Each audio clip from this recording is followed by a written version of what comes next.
ஓம் சாய்ராம். உங்க வீட்டில் இருக்கக்கூடிய பண கஷ்டங்கள்லாம் நீங்கி நீங்களும் சீக்கிரமாவே பணக்காரர் ஆவதற்கு சுக்கிரனோட அருள் இருந்தாவே போதுங்க. அப்படி சுக்கிரனோட அருளை மிக எளிமையாக உங்கள் வீட்டிற்கு கொண்டு வரக்கூடிய ஒரு அற்புதமான பரிகாரத்தை தான் இந்த வீடியோல பார்க்க போறோம். வாங்க வீடியோக்குள்ள போலாம். இந்த ஒரே ஒரு பரிகாரத்தை மட்டும் செஞ்சு பாருங்க. கண்டிப்பாக சொல்றேன், ரொம்ப சீக்கிரமாவே உங்க வீட்டில் இருக்கக்கூடிய கடன் சுமைகளை நீங்கி நீங்களும் மற்றவர்கள் ஆச்சரியப்படும் அளவிற்கு மிகப்பெரிய அளவில் பணக்காரர் ஆகலாம். வாங்க அப்படி என்ன பரிகாரம் செய்யணும் இந்த வீடியோல பார்க்கலாம். வாங்க வீடியோக்குள்ள போலாம். அதுக்கு முன்னாடி நீங்க இப்பதான் நம்ம சேனலுக்கு ஃபர்ஸ்ட் டைம் வரீங்கன்னா மறக்காம நம்ம சேனலை சப்ஸ்கிரைப் பண்ணுங்க. சுக்கிர பகவானோட அருள் ஆசி இருந்தால் மட்டுமே போதும். நீங்க எவ்வளவு பெரிய பண பிரச்சனை இருந்தாலும் சரி, அதிலிருந்து சுலபமாக வெளிவர முடியும். அதே போல எவ்வளவு கடன் இருந்தாலும் அதை அழகாக அடைச்சிடலாம், ஈஸியாகவும் அடைச்சிடலாம். அதே போல உங்களுக்கு எவ்வளவு பணம் தேவை என்றாலும் சரி, அந்த அளவுக்கு பணம் உங்களிடம் சேருங்க. உங்களுடைய பண கஷ்டத்தை ஒரே நிமிடத்தில் காணாமல் போக செய்யவும், கடன் சுமை இருந்த இடம் தெரியாமல் போகவும், வீட்டில் பணம் பல கோடி சேருவதற்காகவும் சுக்கிரனை வசியம் செய்தாலே போதுங்க. சரிங்களா?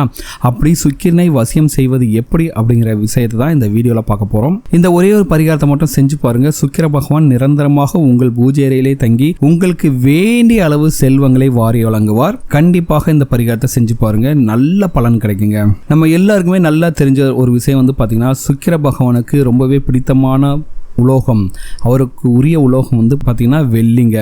எல்லோருடைய வீட்டிலும் ஒரு வெள்ளியில் காமாட்சி விளக்கு அல்லது வெள்ளியில் ஏதாச்சும் ஒரு விளக்கு, அகல் விளக்கு மாதிரி கூட விற்கிறாங்க.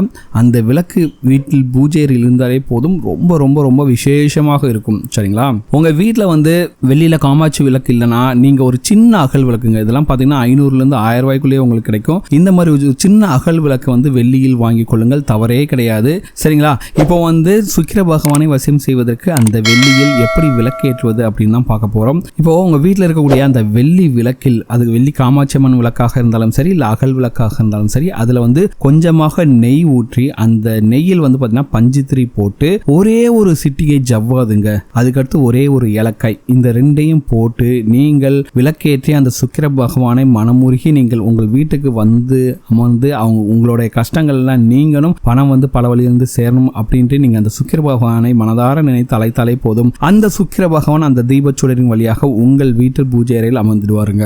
சரிங்களா? ரொம்ப எளிமையான பரிகாரம் தான். இந்த விளக்கை நீங்க தினமும் ஏற்றி வர சுக்கிரன் அருளாசி உங்களுக்கு நிரந்தரமாக கிடைக்குங்க. சரிங்களா? இப்போ உங்களால தினமும் நெய் விட்டு விளக்கெல்லாம் ஏற்ற முடியாது அப்படின்னு நீங்க நினைச்சீங்கன்னா, வெள்ளிக்கிழமை அன்னைக்கு காலை 6 to 7 இந்த மணி பாத்தீங்கன்னா சுக்கிர ஓரை இருக்கும். வெள்ளிக்கிழமை காலை 6 to 7 இந்த மணிக்குள்ளாவது நீங்க இந்த வெள்ளியில் விளக்கில் பாத்தீங்கன்னா பஞ்சுத்திரியும் நெய் தீபமும் போட்டு அதுல கொஞ்சோண்டு ஜவ்வாது, அதுக்கடுத்து ஒரே ஒரு ஏலக்காய் போட்டு நீங்க விளக்கேற்றுங்க. இப்படி நீங்கள் விளக்கேற்றி வந்தாலே சரி, உங்கள் வீட்டில் எப்போதுமே பாத்தீங்கன்னா செல்வ கடாட்சம் நிரந்தரமாக இருந்துகிட்டே இருக்கும். ஏன்னா சுக்கிர பகவானோட சேர்ந்து அந்த மகாலட்சுமியோட அருளும் சேர்ந்து உங்கள் வீட்டில் எப்பவுமே நிரந்தரமாக பணவரவு இருந்துகிட்டே இருக்குங்க. எதுக்காகனா, ஜவ்வாது பாத்தீங்கன்னா ரொம்பவே வாசம் நிறைந்த பொருள். இந்த பொருள் இருக்க இடத்துல முக்கியமாக சுக்கிரனை வசியம் செய்யக்கூடும். அதே போல மகாலட்சுமிக்கு பாத்தீங்கன்னா மிகவும் பொருந்தியது பாத்தீங்கன்னா அம்சமா இருக்கிறது பாத்தீங்கன்னா நெய். சோ சுக்கிர பகவானுக்குரிய வெள்ளி உங்க வீட்டுல இருக்கு, வெள்ளியில் தான் நீங்க விளக்கேற்றுறீங்க. அதே போல அவருக்கு ரொம்பவே பிடிச்சமான ஜவ்வாது, அதே போல பணத்தை வசியம் செய்யக்கூடிய தன்மை கொண்ட ஏலக்காய், அதுக்கடுத்து மகாலட்சுமிக்கு ரொம்பவே பிடிச்ச நெய், இது எல்லாத்தையும் வச்சுக்கிட்டு நீங்க விளக்கேற்றும் போது கண்டிப்பாக உங்கள் வீட்டில் வரக்கூடிய பண வரவை யாராலும் தடுத்து நிறுத்தவே முடியாதுங்க. சரிங்களா? அதற்கு சுக்கிர பகவானை சாட்சியாக இருப்பார்.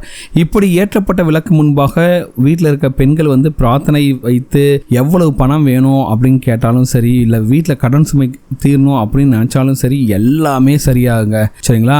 இப்படி நீங்க பூஜை செய்யும் போது உங்களுக்கு பணவரை இரட்டிப்பாக ஆகுவதற்காக என்ன செய்யணும்னா, ஒரு வெள்ளை நிற காயத்தில் கொஞ்சமா ஜவ்வாது, கொஞ்சோண்டு பச்சை கற்பூரம், இந்த ரெண்டையும் கலந்து இதை மடிச்சு ஒரு பொட்டலமா எடுத்துன்னு போயிட்டு நீங்க எங்கெல்லாம் பணம் வைக்கிறீங்களோ அந்த இடத்துல வைங்க. பணம் வைக்கிற பெட்டில வைக்கலாம், பணம் வைக்கிற பர்ஸ்ல வைக்கலாம். இப்படி வச்சிங்கனாலே போதும், பணம் இரட்டிப்பாக வருங்க. சரிங்களா? உங்க வீட்டில் இருக்கக்கூடிய கஷ்டங்களை தீர்க்க, பண கஷ்டங்கள் தீர, கடன் சுமை தீர, பணமும் பல வழியிலிருந்து நீங்களும் மற்றவர்கள் ஆச்சரியப்படும் அளவிற்கு மிகப்பெரிய அளவில் பணக்காரராக இந்த ஒரே ஒரு பரிகாரத்தை மட்டும் செஞ்சு பாருங்க. இந்த பரிகாரம் செய்தாலே போதும், சுக்கிர பகவான் வசியமாகி உங்க வீட்டுக்கு பார்த்தீங்கன்னா செல்வ கடாட்சத்தை வாரி வழங்குவார். இந்த பரிகாரத்தை பண்ணாலே போதுங்க, சுக்கிர பகவானோட அருளோட சேர்த்து மகாலட்சுமியோட அருள் கடாட்சம் கிடைச்சு உங்க வீட்டில் இருக்கக்கூடிய கடன் சுமையெல்லாம் தீருங்க. பணமும் பல வழியிலிருந்து நீங்களும் மிகப்பெரிய அளவில் பணக்காரராவீர்கள். இந்த வீடியோ உங்களுக்கு பிடிச்சிருக்க நம்புறேன். இந்த வீடியோ உங்களுக்கு பிடிச்சிருந்த மறக்காம சேனலை சப்ஸ்கிரைப் பண்ணுங்க. இந்த வீடியோ உங்கள் ஃப்ரெண்ட்ஸோட ஷேர் பண்ணுங்கள், லைக் பண்ணுங்கள், கமெண்ட் பண்ணுங்கள்.